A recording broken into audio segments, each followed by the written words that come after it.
You're listening to The Q Switch with your host, Spence. Welcome, one and all, to the Q Switch Conversations podcast. I'm your host, Spence, and the mission of this show is to tackle subjects currently impacting ophthalmology, where we invite the innovators, the thought leaders, and forward thinkers shaping the field of ophthalmology to discuss their unique perspectives. So let's jump right in. Have you ever met someone whose career path seems almost too strategic to be accidental? Well, today's guest on the Q Switch Conversations podcast, titled Rewriting the Retina Playbook, Innovation, Independence, and the Future of Eye Care, is exactly that kind of leader. Dr. Omar Shakir, founder of Coastal Eye Surgeons in Greenwich, Connecticut, brings together a rare combination of political science, business acumen, and elite medical training. And he's using his unique perspective to challenge conventional models in ophthalmology. From building a full-service surgical practice to pioneering office-based retina procedures and embracing clinical research, he's not just practicing medicine, he's actively shaping its future. Dr. Shakir, thanks for taking time out of your day to hang with the Q Switch. Welcome to the show. Thank you, David. It's a huge honor. I'm so tickled to be included in this conversation with all those aforementioned accolades, and it's incredible. You make me sound better than I am. You're being modest. Let's go and jump right in and start at the beginning, because your path is anything but typical. You began your academic journey in political science and government before earning an MBA and ultimately pursuing medicine. How has that multidisciplinary foundation shaped the way you think, lead, and practice today? Yeah, I just have a lot of different passions in life, and I think it's okay to embrace that. I think those that feel like their success is hinged upon choosing a pathway and just being stuck on that pathway and being persistent, they're not wrong. That's definitely one pathway to do it. But also to give voice to those who feel like they have multiple passions in life, that's okay too. And that was kind of me growing up. I liked a lot of things. I liked sports. I liked political science. I liked biology. I liked chemistry. My brother is a big political guy, and I wanted to be like him. He went to law school, and I said, I want to go to law school too. And I got into the same law school that he got into, actually. And I thought there was going to be this day that we would found Shakir and Shakir firm, but that didn't happen. But no, it's good. It's good in a way because it sort of tests your foundation. It tests your mental integrity as to why am I doing what I'm doing. You have to become very intentional about choosing your path. And for me, going through business, I also got an MBA, so going through business graduate school education, undergraduate political science, obviously doing my prerequisites for medicine, and then putting in time to be a part of a political science undergraduate journal, as well as doing extracurricular activities. I played Division III baseball. It all made it more intentional that I chose the path I'm on. And the beauty about it is I don't know where it's going to go. I know that I enjoy what I'm doing. And I do a lot of different things because I enjoy those things. That's why I do them. And who knows? Who knows what the future will hold? But I like it. What I like about having to make time for all these different interests and passions that you have is that a lot of folks don't make that commitment and make it work. You have to always, got to give something to get something, where you have to sacrifice a part of your life, a part of your passions, to defer to a later time in life where you can either afford it through time or finances. But you seem to have unlocked the ability to take these passions along with you from the start and not have to wait or defer those to later in life, which I think is fantastic and quite unique. It's an undertaking. Yeah, I mean, it does. You have to have some risk tolerance. None of this is easy. It's not meant to be. Nothing worth it in life is ever easy, right? That's sort of why I'm here, talking to you at Arvo. So I apologize for the background noise, but I make time for things like this because right now it's important to me. Again, where my career will go, who knows? But right now, I want to be intentional about excelling at the things I'm passionate about, and I'm passionate about clinical research, passionate about innovation, passionate about my entrepreneurial spirit. I want to build my practice and grow it.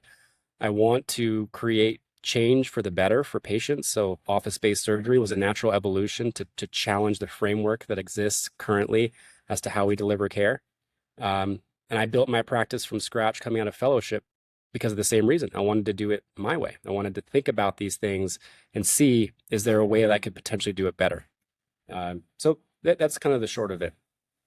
I have had a roundabout kind of young career getting to where I am now, but I think it's really challenged what my intention is for my career.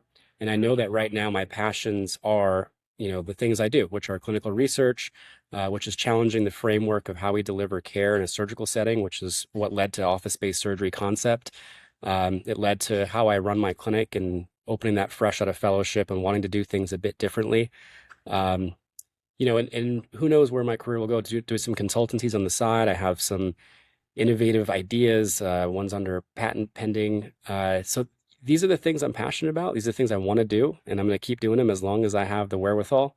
Where it will go, I think remaining agile and flexible is pretty much the mainstay of my approach to all of this. Well, I would tell you, it's a tall order, but if anybody's up to the task, I'm sure it's you. But I'm glad that you mentioned all those things and also particularly the uniqueness of your practice. I want to fast forward to today where you've built something quite unique. Your practice spans retina, again, you're a retina guy, but includes cataract and refractive procedures. What was the vision behind creating such a comprehensive model under one roof? Yeah, again, these are my passions, and I wasn't going to give up any of my passions. In the US, it may be a little bit of a foreign concept, but we have to keep in mind that elsewhere in the world, this is not at all a foreign concept. Ocular surgeon or ophthalmic surgeon can be a surgeon front to back, and it's commonly accepted in many other countries of the world. In the U.S., for whatever reason, the landscape is such that super specialists stay in their lane, so to speak. It was one of my inciting factors for opening up my own practice was I wanted to create that unique model. I think I'm a good surgeon at cataract surgery, and I don't just do cataract surgery, to do it as a retina surgeon. I do it with the full fortitude of doing cataract and refractive surgery, of offering femtosecond laser, torics, multifocals, really, and doing as good of a job as any cataract and refractive surgeon would do, as well as dedicating myself to the posterior segment. I think it's one of the coolest things in the world to do a vitrectomy. And I have the skill set to do it, so why not? I think that offering a patient the ability to take care of full front to back and evaluating that patient in clinic with that mindset of whatever is needed here to be done, at least whatever I can do, I will do it. Of course, there are things that I don't excel at surgically, and I refer those things out. And I have trusted colleagues, and I think it's important as you go through your career to find out the things that if you're passionate about, you're probably going to be pretty good at it. If there's genuine passion. So that's how it's been for me. And that's why I'm very intentional about doing the things I do. And I question myself all the time. You have to question, why is it that I'm doing this? Well, I actually care a lot about doing proper cataract surgery and doing proper vitrectomy and offering the best level of care I can. Being committed to all three segments, retina, cataract, and refractive, you see oftentimes cataract surgeons do retina injections on the side and they limit themselves to that. But you really, again, have a unique, both wide and deep in terms of what you offer, all three, and nothing is sacrificed. If a patient is going to be going to a specialty refractive cataract surgeon, they give up nothing coming to see you, which I think is, again, quite unique. And it's a testament to your commitment to your passion. Yeah, I try to identify whatever my limitations are, right? And if I do have limitations, for instance, I don't do corneal refractive, right? So if there's a good LASIK case, good PRK, good SMILE case, that patient's going to get referred out because ultimately it's all about what's best for the patient, right? But if I know this patient's a great candidate for an ICL, I mean, I love doing them, and patients do very well. Knock on wood, never seen a post-op day one that was not 2020 or 2025 or 2015, right? So if I'm delivering the outcomes, I'm bringing, full expertise set to doing that. And the same thing with how I approach ERMs or MAC holes or, a refractive cataract surgery. So, it is important, I think, to not just take on everything because you can do it. Make sure you're doing a really darn good job at it. How does offering that full continuum of care impact the patient outcomes, their experience, and even economics of your practice? Yeah, I think patient outcomes wise, there's no argument that having a full skill set and being able to bring that mindset to just a diagnostic evaluation with a full suite of imaging, with that full expertise of managing front to back pathology, it's just better. It's better staging wise. I can understand how pathologies will interact and develop a plan. I'll give you a good example. Oftentimes And I'm one of the big believers in silicone oil. And this is always a constant debate amongst the retina community is, what is the role of silicone oil in detachments? I'm one of the believers because I actually don't, I don't believe that positioning as we believe it to be from the patient perspective is as strict as we wish it would be. When we put gas in an eye, oftentimes patients are trying their best, but they're just not positioning properly. Silicone oil gives me the, gives me that confidence that I know this patient, whatever position that they're going to be in, their retina is protected. Now I know that I'm also going to cause a cataract. Uh, Gas-induced cataracts, silicone oil-induced cataracts, these are real things. So now I can talk to the patient about how are we going to stage this. Obviously, priority number one, I'm going to get your retina reattached. But then we still have things to worry about coming on the pipeline. I still got to worry about your cataract. You're going to form a PSC cataract most likely, or a dense nuclear sclerotic cataract. You're going to be post-vitrectomized. That oil needs to come out. And so oftentimes I can stage it together and say, hey, at the 3-month mark or the 6-month mark, whenever I think you're stable, maybe I take you to the clinic laser, do some augmentation with laser retinopexy, and then set you up for oil removal, combined cataract surgery, and inspect the posterior segment at the time of doing the combined vitrectomy and cataract surgery, and add additional laser or whatever might be needed at that time. So I think patient outcomes wise, it's preferable. It's preferable to have that full skill set, and it's not a knock on those that can't do, because you can also do it in collaboration, right, with your anterior and posterior segment colleagues that have a great relationship and can co-manage that patient. It's sort of the same concept, just within one individual. I think from a patient facing perspective, that you have a doctor, you don't have to go somewhere else. You already have the confidence, trust, of that surgeon to handle, this first part. And if they have the skill set, training, and ability, know how to handle anything else that may come down the line, I think it's just easier and more. It's less anxiety for the patient, especially if it's a retina thing where they come with, Love chances of losing their vision. So I think that being able to go to one place to have all these services from start to finish for those patients who really have challenged pathology, I think is a definite advantage. Oh, I love it. One of my favorite lines in clinic, anybody who rotates through with me, my med students and fellows, and just people who are generally visiting, they always smile when they hear this is, I'll go through the full laundry list with a patient about risks, benefits, alternatives, do the whole doctor speak, right? Mm-hmm. But at some point, a human to a human, you've got to establish a relationship and some type of trust factor beyond just being a physician. Obviously, being a physician is wearing a very serious crown to have a position of authority to take care of somebody, but also there's a human aspect. And one of my favorite lines, I always will stop at some point, look them dead in the eye and say, you know what? I got you. No matter what, I want you to know that I got you. And I really do mean that from the heart. I take it very seriously, and I look at their face to make sure that they understand the gravity of what I'm saying, which is to say, whichever way this goes, whatever you need, I got you. I do. Mm-hmm. It's as I would take care of a family member or someone I really was passionate about. I want to make sure you're taken care of. And that's what it comes down to. One of the most fascinating aspects of your work is what you're doing outside the traditional OR. You've been involved in pioneering office-based retina surgery. What initially drew you to this model, belief that it could be done, and quite frankly, the stones to pull it off? Yeah. There's always a story behind how these things happen, right? Mm-hmm. And my story that I love to tell about this, first of all, there's a humility aspect to it, which is as endeavoring and pioneering and all that as I can be. I'm really built on the backs of those who did before me. So there are oral surgeons who've been doing complex surgery in office, and there are dermatologic surgeons doing complex procedures in the office. Um, and the concept for retina is built on that platform of those that were able to prove the model existed, doing complex surgery in a sterile environment in an office, and just controlling anxiety with oral sedation or whatever methods. And then, of course, controlling pain. If you can control pain and anxiety, you can get the procedure done, right? So that came first. Then came my concept, which is, well, why can't we do that for retina? Yeah. Traditionally, yes, it's done in a hospital. It's done in ASC. We put patients under, monitoring anesthesia care or general anesthesia. And that's the way I was trained. I was trained very classically, very traditionally. But coming out, why would I challenge that status quo? Well, there was a moment in my practice when a patient came in to me who was the father of an established patient in town. And he lived abroad, had insurance abroad, but did not have insurance in the States. He arrives here and has a vitreous hemorrhage. He's a monocular individual, so his other eye is blind from birth. This eye just suffered a dense vitreous hemorrhage, so now he's functionally blind.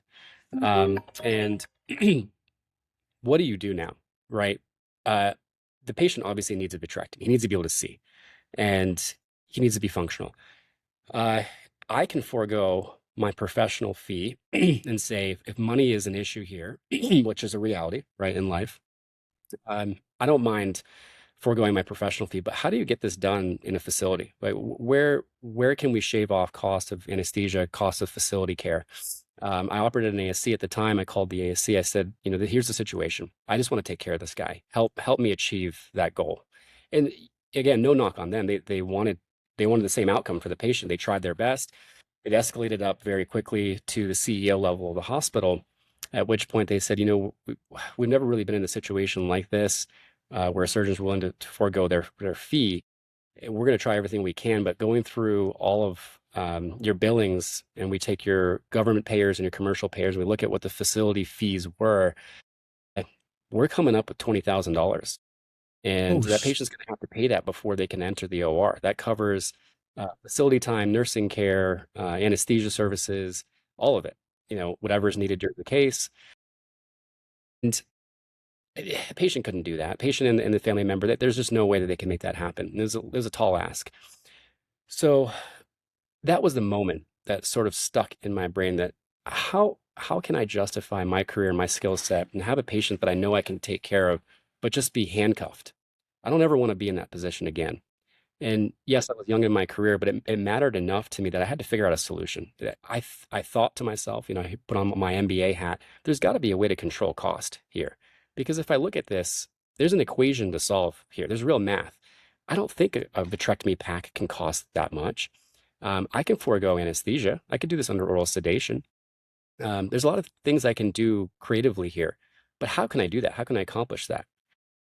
And I don't at the time I didn't know anything about what facility costs were, what a vitrectomy pack costs, all that stuff. But I did know I wanted to solve the problem. And one thing led to another. Well, maybe I established my own ASC. Went down that pathway, struck out multiple times. I knew that going through the Department of Health, trying to get a certificate of need in the state of Connecticut was going to be very difficult. It was going to be a multi-million-dollar affair just to build one single room. I was going to need 5,000 square feet. I was going to build to spec as though this was a multi-specialty ASC, because there was no such thing as just building an ophthalmology specific ASC in 1,000 square feet. It does not exist in the regulatory environment.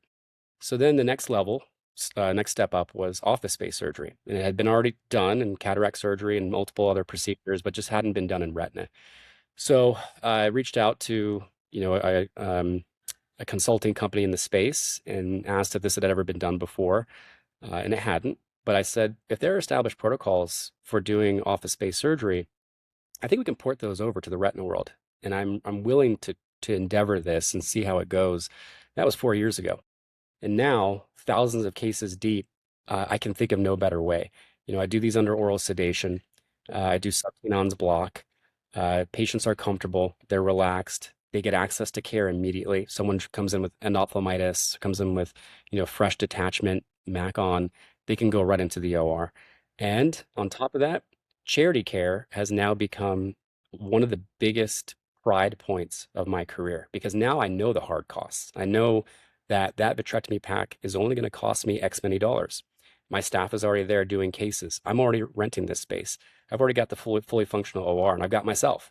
So why not just take care of people? And 2 years ago, I was the ASCRS Volunteer of the Year through Operation Sight because of the work that we accomplished. And now we're trying to go next level and reaching out to community health partners like Family Health Centers in Connecticut and Optimus Clinic, two very strong partners delivering care to those that are uninsured, underinsured, regardless of immigration status. And now I can leverage the OBS environment to say, we got you. So you've done this for 4 years. Have others in the retina space take on, OBS and really follow your lead in this? What typically happens is there's always a mental block until you see it, right? When you describe this to colleagues and to industry partners, there's kind of a gut reaction to be like, that sounds kind of crazy. This sounds a little bit cowboyish. It doesn't sound safe. It sounds like That's the you're first thing that, challenging. first thing that comes Right. up is, what about safety factor? What about the patient and it's retina? And we'll go into that. That's worth a discussion, right? And these are all valid points. These all require extensive discussions, and you have to be very solemn in how you approach these because they're real concerns, right? But the mental block stops as soon as someone enters the OR.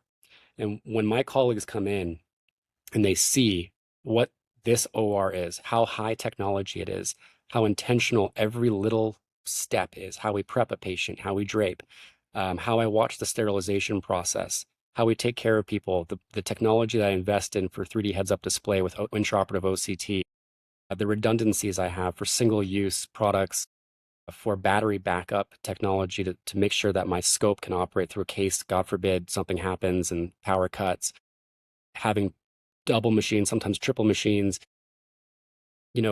all of that goes into taking care of all of the operational inefficiencies and the things that have been thought about, the protocols that have been thought about in an ASC setting or hospital setting. Once they see it in action, it's immediately like, whoa, this is the real deal. This is actually a fully functional OR. And because of that, almost every single colleague that has come in and watched me operate in that setting has come out of it saying, this is feasible. There's no more mental block. And that has then led to at least a dozen of my colleagues in Retina. And now it's becoming a platform. And I do think that my generation, younger generation, there's no more mental block. And it is going to be a way of delivery of care for the future. Now, I know that your OR is with IOR Partners. Is that correct? It is. And disclosure, I do serve as a strategic advisory board member, and I am an investor. Just to be transparent. Sure. My question was, when you decided, I'm going to take this path, I'm going to go out, step out and make this happen. Did you have to work with them to make any special accommodations for retina versus what they've done in the cataract world for, better part of a decade, I guess? Is what special provisions or what they do differently to set up for retina versus for a cataract suite? Yeah, and any consultant in this space is going to bring a level of professionalism and understanding that as a surgeon, you just might not possess. And that's okay. It's okay for you not to know everything. As surgeons, we want to know everything, and we feel like we do sometimes. But I knew nothing about this, right? So in this specific use case scenario, IOR partners served as my brain to figure out how to get this thing launched and do it properly, porting over lessons learned in the ASC world, things like quality improvement, peer review process, establishing protocol, actually written protocols.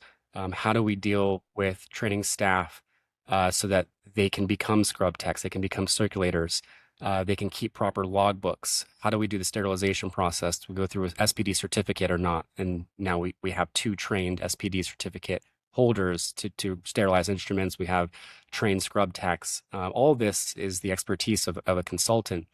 My job was to figure out how do we leverage all of that and make it work for retina.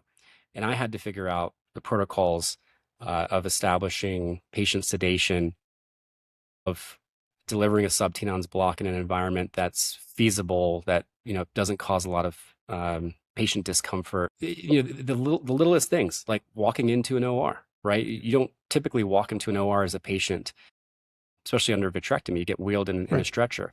Well, cataract surgery in an office-based setting, patients walk in and they lay down and they have the surgery and they walk out. Can that be done for vitrectomy? So all these questions had to be answered. What about gas, oil, perfluoron? I mean, what was I going to do? Am I just going to stock all these things? How is that going to be financially feasible? So I did have to establish protocols. And that is what I think is my legacy in offering office-based surgery for retina specifically to the world. Mm-hmm. not just the United States, but to anywhere where we can improve access to care, is porting the protocols that I've created to make it feasible. And if I recall in preparation, I read that what you've established are these protocols are what is the global standard. Is this correct? Yeah, we subjected ourselves purposefully to the Joint Commission. This was Hmm. voluntary. Uh, but I knew that if I was going to do this, and I'm going to do this the right way, I better choose the most rigorous standards and subject myself to it. If I fail at it, I need to get better. And thankfully, we didn't fail. The first time we went through an audit process with Joint Commission, um, they were sort of wowed. They were like, this, and it gave me credence to say what I'm doing is safe and it's right by patients. And, that's the next thing that we'll talk about is what's the safety aspect of all of this. But yeah, correct. I wanted to make sure that I did this with full fortitude of doing the right thing by patients. And that will then serve, hopefully, as the platform as this thing expands to do. The analogy I often give people is, we go to war and we don't have a hospital to take care of our soldiers. We have to build a battlefield OR, right? And it's got to be fully functional. It needs to have anxiety control, pain control, super sterile environment, and you need to be able to perform complex procedures. Well, this is sort of the same idea, right? It's taking the battlefield OR approach to say, we're going to do a darn good job at this, but we're just going to do this here in my office. That leads us into the broader landscape of ophthalmology. Independent, solo, or small group practices are under a lot of increasing pressure. What do you believe is the path forward for them to not just survive, but thrive? Yeah, that's a loaded question. That this is a larger discussion about the introduction of corporatized healthcare in medicine, and what does it do to people like myself who are solo business owners, small group practices? Uh, how are we feeling squeezed? How do we make this financially viable? Uh, you know, I sympathize with my colleagues who they see a landscape that's shifting rapidly Hmm. towards private equity investment, and now it's turning over to second, third bites, where we're seeing that interested parties like pharmaceutical distributors want to own, and they want to challenge the delivery of care because they have a certain stakehold, they have a certain interest. Uh, to my colleagues like myself who want to do what they want to do without all of the other competing interests, I say this is totally viable. It is a huge undertaking. There's no way to cut this softly to say that this is you got to Yeah. be willing and you got to know that you will be challenged every step of the way, mentally, physically, emotionally. It's not easy, but it is viable. And I am the living proof of that. It is financially viable. It's fulfilling on a career front. It's just better for patients. That's what it's all about, right? So we make it work. It's a lot of investment, and we could go into the specifics about how do we make it work financially. But the model is there. The model is proven, and I think that as my younger colleagues go through their careers, they should really think seriously about this if they're having difficulties getting access to the OR timely. If they don't have anesthesia coverage and they're getting squeezed out in a hospital center ASC setting because anesthesia is just not available for certain cases, this is the alternative. This is a very viable alternative to deliver top-notch premium quality care to your patient without having to depend on all the systems around you. You can build that system. What strategic decisions have you made in your own practice to maintain independence while still competing at a high level with PE and practice consolidation happening, I'm sure, all around you, and that's occurring in every major city around the country? Yeah, it's a lot for one man or woman to endeavor. So you do have to build teams. And my success in my life has been because of the people I surround myself with. I was lucky enough, to have my wife as my partner, to launch the practice, to serve as a practice manager, Oh, and to really? launch the So you and your wife work together at the practice. She's the practice administrator, and you're obviously the surgeon. was was now she serves as a clinical research site director. Okay, all So right. both of us share that agility and that mantra of let's ride the career the way it goes. That's Um, cool. but I built the teams around me so that I could be successful in taking care of patients. I needed that support system, whether it be practice managers, the technician staff, the front desk, billing team, an OR manager, all these different things that support me to be able to do the work that I want to do. That would be my lesson that I've learned, and I have to get better at it. I mean, we all need to get better at trusting good people around ourselves to build that framework. But that's the major, I think, learning lesson for colleagues who want to do what I've done is it's not an undertaking for one person. You can be the thought leader. You always need someone who's going to passionately push the project forward, but you got to build successful teams around you.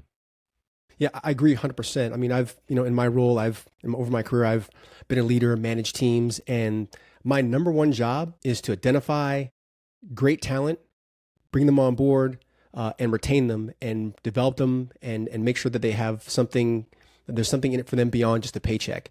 And I've been very, very fortunate throughout my career to be able to attract some really good folks who've not only, I've been able to invest in them, but they've also made me a better manager and a better leader. It sounds like you have a very similar experience where you're at. Yeah, I take I usually bring sports mentality into this, right? Because sports build resilience, right? Oftentimes you go through hardship in sports and it becomes almost like a battle-tested environment where you create a soldier type feeling with your colleagues and your comrades. But also it needs leadership and there needs to be a coach. And at some point you've got to serve as that general manager and that coach, but the team around you is the one that's going to be making the real magic happen, right? They're going to be the ones that are really feeding the patient care, the infrastructure. And you've got to bring that mentality. And so we do a reality check all the time in the OR, on the clinical research side, and the clinic side to say that these are teams and we need to all be laser focused on this singular goal here, which is to take care of human beings. We're going to be those human beings in those exam chairs, on those operating tables one day. Let's always keep that in mind and let's all work towards that goal. And when they come into the practice and they see all the things that we can do and how flexible we can be in offering surgical care and offering primary eye care, offering clinical research access, it gives them a sense of pride, a purpose beyond just being a technician, beyond just being a front desk employee. And I think it creates an environment where we all feed off of each other's passion and excitement, and it gives us purpose every day. And I'm glad you mentioned clinical research. You've leaned into that, and many private practices hesitate to do that. They leave that research to academic institutions because usually the time, personnel, and resources required to pull it off are just too great, and it takes away from their primary goal of operating and being profitable as a practice. What motivated you to integrate clinical research into your practice, and how has that changed the perception, positioning, and trajectory of coastal eye surgeons? Well, biotech is hot. I mean, that's why I'm here at Arvo right now, and biotech is hot. What we really have a special field. I mean, what we do in ophthalmology, man, we are so lucky. All of where we are now is built on the backs of these clinical researchers that changed the whole game, 15 to 20 years ago. And the anti-VEGFs came out, and companies like Genentech invested heavily and became the darling of the biotech world for a good reason. They laid the framework for all these biotechs now that have all kinds of competing investigational products. Now we're doing tyrosine kinase inhibitor implants. There's gene therapy, there's cell therapy. There's just so much to be so passionate about. I didn't want to sit by and passively let that happen to me. I want to be actively involved. I love that. I love reading up on new technology. I want to be able to offer patients emerging therapies. If they're treatment resistant, I want to give them access to something. If it's out there, why can't I do it? And so we intentionally set up a clinical research facility because the passion was there. And that made it feasible to do because it is a big undertaking and you really do need a high quality site director who's fully dedicated to that. You can't do this, or I should say you shouldn't do this as just a practice add-on feature. It really requires dedication. It's like building the surgical center attachment. It's not just another thing to do. It's something to be very intentional, very serious about and build the teams around you. So I have a separate research team and they're fully dedicated to that. That's what they do day in, day out. They're not crossing over into the clinic space and being pulled to do something that isn't really the hat that they're going to be wearing. So that's how we built that successfully. Now 2.5 years we've had a clinical research facility, and we're growing and growing and growing, um, because this is what our passion is. We want to be involved in clinical research. You said it's a huge undertaking with the people, the resources, obviously the time, but I'm sure there's some advantages as well. So, from a patient care and business standpoint, what does research participation bring to a private practice setting? Yeah, the financial structure of it all makes it feasible. Thankfully, these biotechs are pretty well funded. Investors see the opportunity in taking care of patients. We're lucky to be in a field where a lot of the large swath of the population need our help. We're only getting older as a population, and the longer we live, the more pathologies there will be, for the posterior segment in particular, glaucoma, macular degeneration, diabetic retinopathy. GLP-1s are not going to take away diabetic retinopathy. It's still going to be there, and these patients still need help. So thankfully, the investors see the opportunity, and that's where it kind of all starts, right? We need the involvement of federal investment dollars, of investor class people to fund these biotechs, and then they in turn are able to subsidize clinical research to happen in all kinds of settings, whether it be private practice clinical research or academic clinical research. They make it so that you don't have to take a hit financially to be able to take care of these patients. And oftentimes, as you know, the patients also they make out really well. They get gold standard therapy, or the investigational product. And especially phase 3, the safety's already been tested, and efficacy is already on the table. So, you feel good about offering these emerging therapies to patients who need it, and it increases access to care, especially for our population. If they're underinsured or uninsured, we can offer gold standard care, and put them in a program where they actually can make a little bit of money from getting enrollment.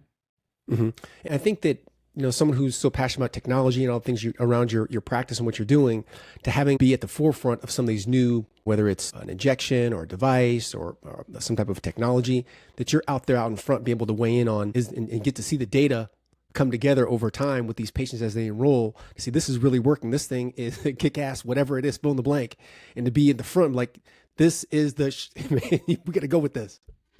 So yeah, man, to have that insider's knowledge. The messaging to my colleagues is you want to be involved, right? This is your field. Ultimately, you're the one delivering the therapy to the patient. So you need to be involved in those conversations. I think it's really important that the clinical research is diversified, is sort of democratic in a sense that it's not just the same sites and the same researchers, the same board members and advisory members.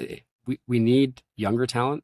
We need diverse talent, different specialists from different walks of life and different practice philosophies to be involved in the conversations, to guide the biotech industry and to guide the therapies, to challenge, and speak up properly, to say that, hey, I'm an investigator on this study and I have a voice too, and I want to talk about XYZ issue that I see. And the biotech sponsors are open to that. They need to hear that because at some point they're going to undergo an FDA approval process, and they want their drug to succeed, and they want patients to not have adverse events. So, it's important that we're involved in those conversations as specialists.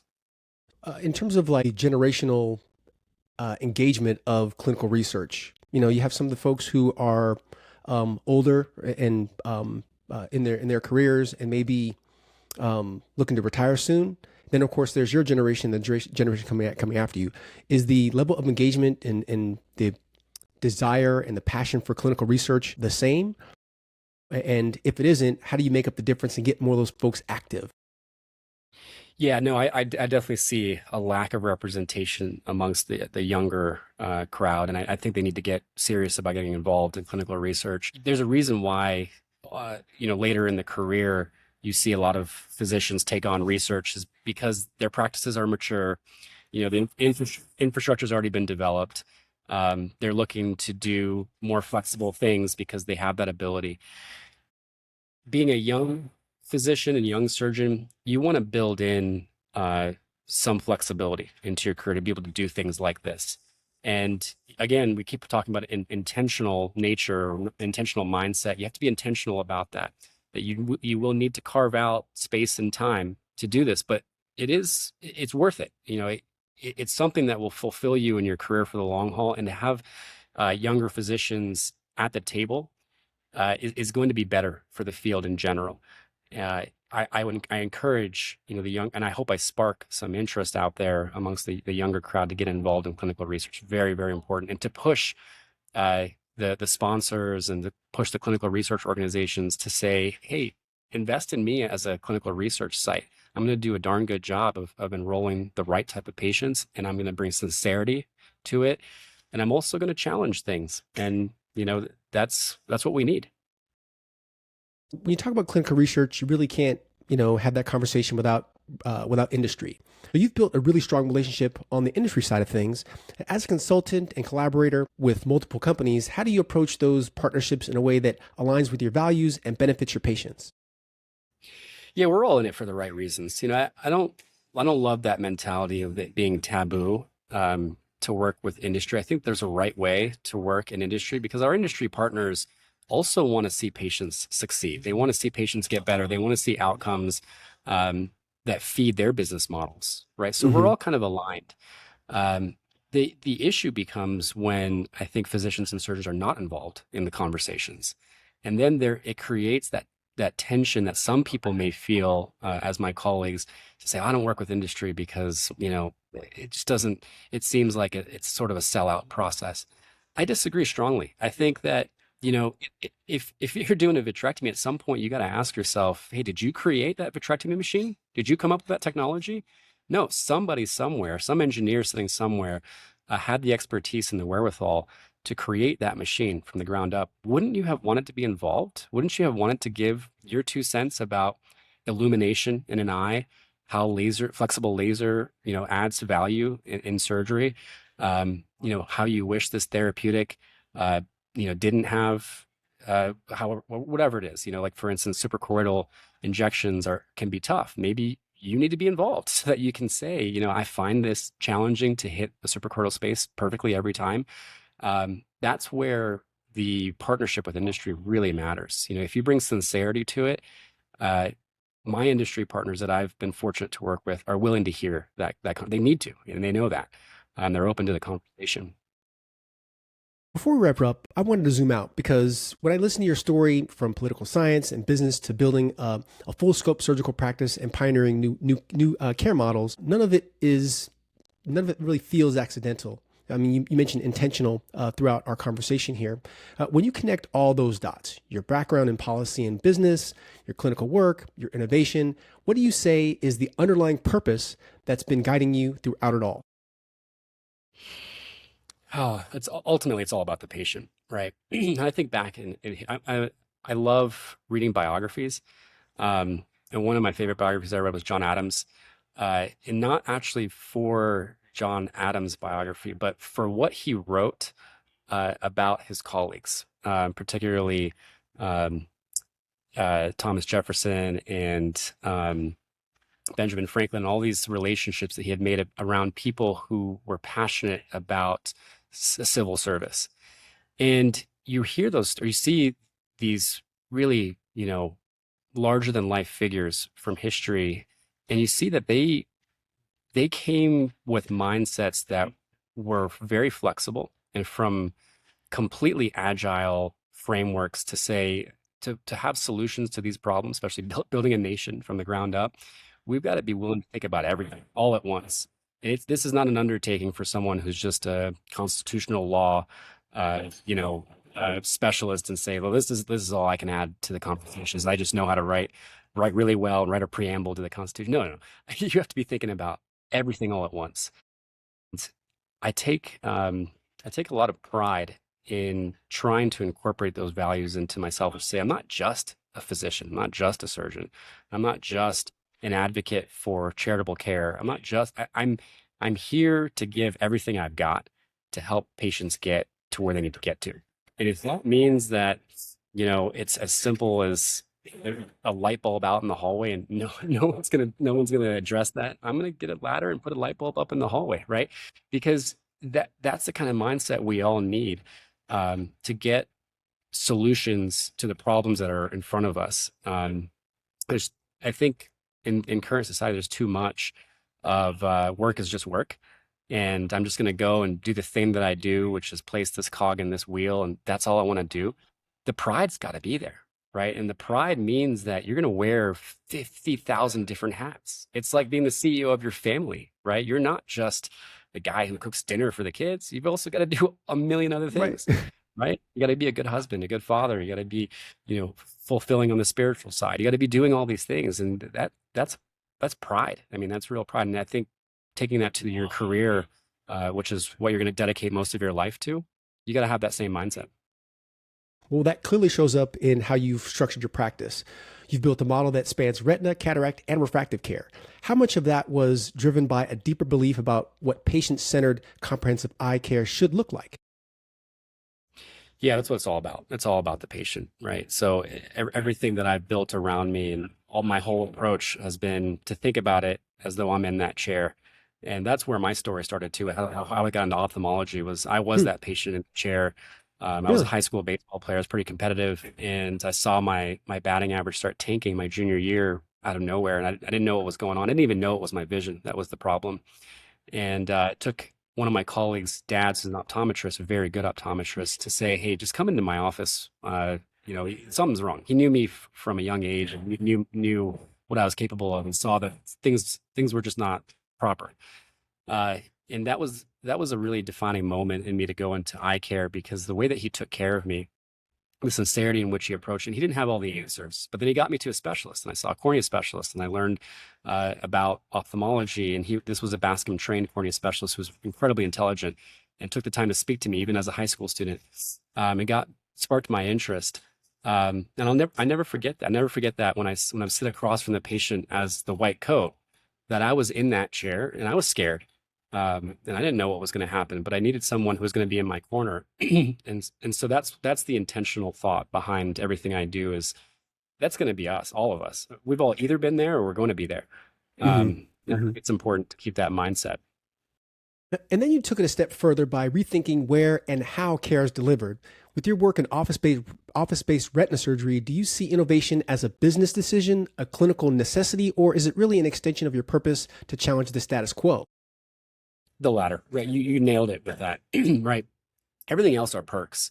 Hmm. If I can make a little bit of financial viability out of it, that's great. Um, but really, the purpose here is advancing patient care, making sure that we're giving them proper access, proper high standards, safe standards, and we want to be able to flex our skill. Ultimately, we've spent a lot of time to become surgeons, physicians. We want to be able to give that at the highest rates and the highest standards possible. And sometimes the systems built around us aren't efficiently crafted to do that. And so you've got to challenge it. And that was part of, me doing office-based retina surgery, was I wanted to challenge that access to care. And I think it serves now as a model internationally for how we're going to take care of retina patients, hopefully for decades and centuries to come. So you also made a very intentional move into clinical research, as we mentioned earlier. How does participating in research align with your broader mission, not just to treat patients today, but to shape what's possible for patients tomorrow? Yeah, these therapeutics coming on the pipeline are incredible. I mean, we're seeing durability, 6 months, 1 year. Some of these extension studies are going to show probably multi-year benefits of these. We're no longer going to have to worry about compliance being an issue. Uh, Treatment resistance is going to become less of a problem. We're going to see gene therapies come out for inherited retinal diseases that there was never, ever any treatment for, and hopefully we'll have cures for them coming up. Glaucoma is going to see hopefully a day soon when we can inject something that'll stop optic neuropathy from happening. We can stop visual loss. That is extremely, extremely exciting, and that's the forefront where we're going. So being involved in clinical trials is to push that boundary further, to say we can do more. These partners out there, these drug discovery chemists, and uh, all of the industry that supports this is doing that work. We need to be involved in it. And beyond your own work, you've spoken about the importance of engaging the next generation. What responsibility do you feel to lead, mentor, and energize millennial ophthalmologists? And how do you translate your purpose into something that inspires them to take ownership of the future of this field? Hey, anyone that's willing to listen, I'm willing to talk, right? And anyone knows, anyone who calls me or shows up, that to me, that means the world, right? If you're going to come and visit me, or you're going to give me a call and take time out of your day, just like you're doing, David, to spend time to sit down with me, that means the world to me. So I'm going to preach as best I can, and I'm also going to listen, because anyone who comes and has something to say, that means a lot too. So, and to my colleagues who, want to replicate this, get involved in the conversation. I make myself available, because whatever I can do in my small sphere, I hope that can be ported over in positive ways to other spheres, and I hope that they can then impact my sphere and make me better where I am. So the conversation's got to continue. And I ran into this, just a quick aside. I ran into this issue in the beginning of office-based retina surgery, where a lot of adversarial viewpoints, and again, for good reason. I think that there was no malintent to it, but some of it became obstructive. And my one point I kept going back to is, hey, you want to be involved in this conversation. You want to see this thing succeed. You don't want to be left out of this. I mean, even if you have an alternative viewpoint, it still needs to be heard. It should be heard properly. We're all physicians and colleagues, surgeons. We're approaching this with sincerity. So let's talk, and how we talk about it matters, because there's a patient on the end of this that needs care. And your relationships with industry seems to be approached with that intentionality you continue to mention. How do you ensure that those partnerships stay aligned with your values and purpose, while also giving you a platform to influence innovation at a higher level? Yeah, maybe I've just been lucky. I've met a lot of good people along the way. People like yourself, David, that really just share the same passion. Maybe it's just magnets attracting. Maybe I find the people that I gravitate towards, and make it an intentional effort to create partnerships and almost friendships out of it, because we're all going through this life together. And it's not easy to do all these things, but if we can impact the world a little bit more positively, then I'm all in. I'm all for it. If I find myself in a situation in the future, God forbid, where I don't think that this is fulfilling that purpose, then I politely will step away. I mean, we've all got to be working towards the same goal here. And again, maybe it's the good fortune of just the people I've met along the way, that everyone's been aligned in that philosophy. And when you take all of this together, your practice model, innovation, research, leadership, years from now, when people look back on your career, what do you hope they'll say about you and the impact you've had, not just on your patients, but on the evolution of eye care itself? Yeah, I don't know, where my career will go, what my legacy will hold. I just hope that the people I've touched along the way will know that I genuinely cared about them. You can't please everybody, and that's not the goal anyways. It's just to do right by people. And I hope that I will leave that lasting stamp around the people that I've touched, to say, yeah, he cared and he was genuine about it. Well, that's really powerful stuff, Doc. And it really ties together everything we've talked about today in a way that feels both intentional and forward-thinking. One more thing before we check out, for our listeners who want to connect with you, learn more about your work, whether it's clinical, OBS for Retina, want to explore some collaboration, what's the best way for them to reach you or follow what you're doing at Coastal Eye Surgeons? Yeah, I encourage people. I keep it casual. You can call me, you can text me, you can email me. We're all busy, so I'm not going to try to create obstructions here, or where it's difficult to get in contact with someone you want to talk to. I hate when that happens to me. So, my email is my first name dot last name at gmail.com, omar.shakir at gmail.com. My cell number is 321-960-2664, and I'm going to put it out there into the ether. Feel free to text me. You can get blown up. That's fine. That's fine. I love that. I'm open to hearing, other people's perspective. It doesn't have to be always positive, and that's okay.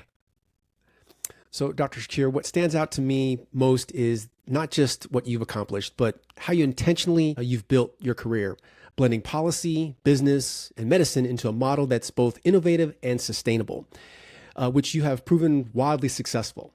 you're not just adapting to the future of eye care, you're truly helping define it. So thank you for taking the time to join us, for sharing your perspective and the work you're doing to push the field forward. Thank you, David. That means a lot. And to you as well. As always, the Q-Switch Conversations podcast is my way of giving back to an eye care industry and community that's shaped my career, my perspective, and my passion for what we do. This platform is truly for you, so the clinicians, the innovators, and change makers redefining what's possible in our field. So if you've got a fresh perspective, a unique experience, or know someone doing great things in eye care, I'd love to feature them on the show. You can hit me up on my LinkedIn or drop me a line at d.spence@meridian.ch. And as always, we'd like to thank Riverside.fm and Passionate Media for making this show happen, and Meridian Medical, the global leader in premium ophthalmic lasers, for making it all possible. That's a wrap for this episode of the Q-Switch Conversations podcast. Until next time, this is Spence, and I'm out. You're listening to The Q-Switch with your host, Spence.